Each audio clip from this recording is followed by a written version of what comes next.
Picture yourself at the edge of a high diving board. No matter how many times you've jumped off, you still feel those little butterflies before you take the leap. Why is it that no matter how many times we've done something before, we often feel that twinge of fear before jumping in? It's because fear is wired into who we are, but that doesn't mean it has to stop us from achieving our goals, because we choose a different path. And that is why the afraid don't get paid.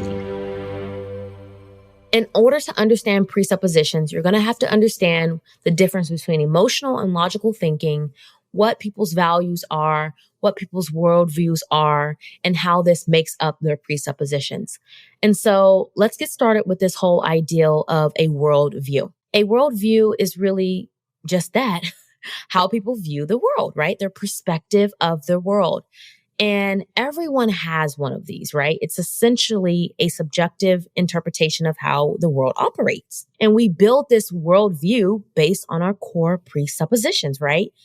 And so the total viewpoint of the world is the total of our presuppositions. And so if we can understand what presuppositions our ideal clients have, then we can sell more in line with these presuppositions and better overcome objections, right? And so an example of a core presupposition might be that, I believe everyone has the right to shelter and food, right? And if this is a core value of mine, well, I'm going to be pretty upset and angry when I see people who don't have equal rights to food and shelter, right?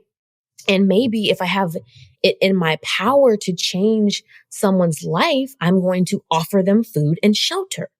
And so that would be that core presupposition and that core belief. And to understand people's makeup of presuppositions, we as the salesperson in our business have to understand emotional versus rational thinking and how they play a part into presuppositions. And so for the sake of being brief, let's define rational thinking as a way in which we're thinking in a logical structure, right? And it takes into account established facts.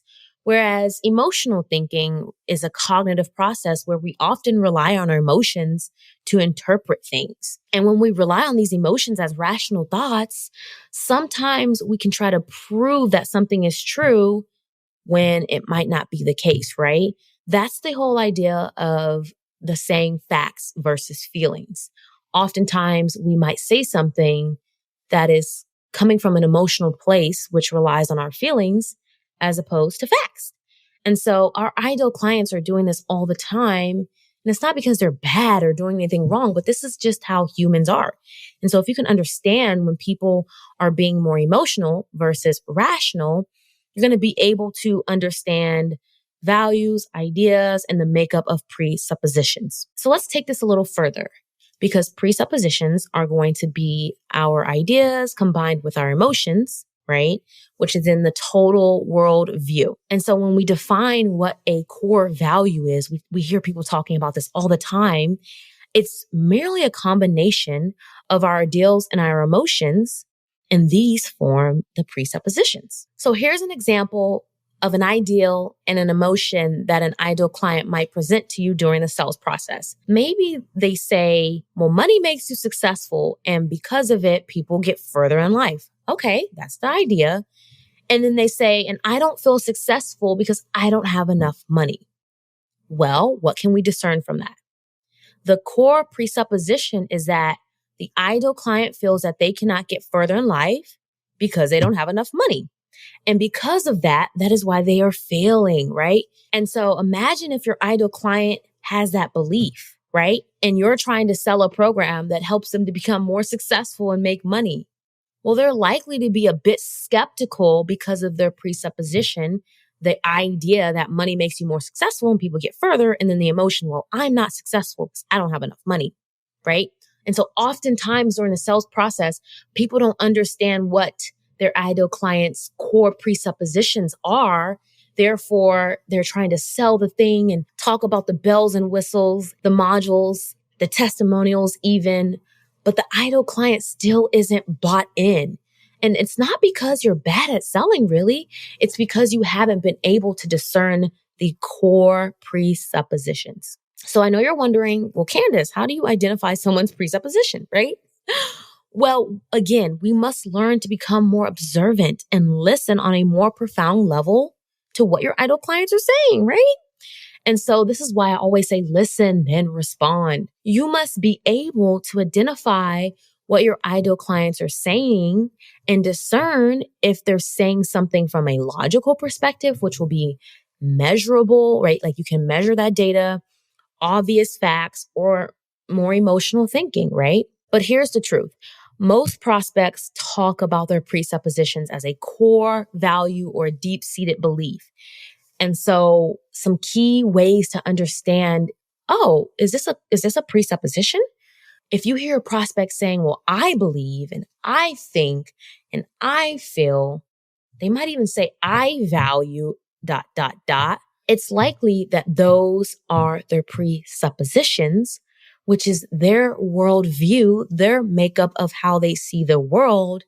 And so when we think about selling on a deeper level, this is what I'm talking about. Being a transformational sales leader is really diving deeper into sales psychology, human behavior, human thoughts, right? Emotional intelligence and discernment. And oftentimes we talk about overcoming objections. Well, objections aren't always just, oh, sorry, I can't afford it. I don't have enough time. I already have a coach. But objections to your worldview, which is also why you're selling the thing you sell, because of your values, your emotions, your ideas, right?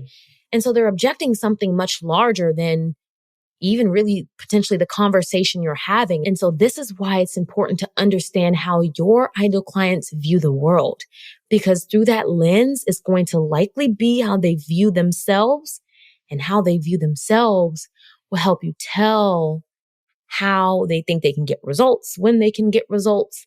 And then from there, we can sell more in line with where they're at. I hope this episode helped you all today. Thank you so much for listening, and I'll see you back for another episode. If you enjoyed today's episode, be sure to tag me on social media. Everything will be in the show notes. And don't forget to leave a review.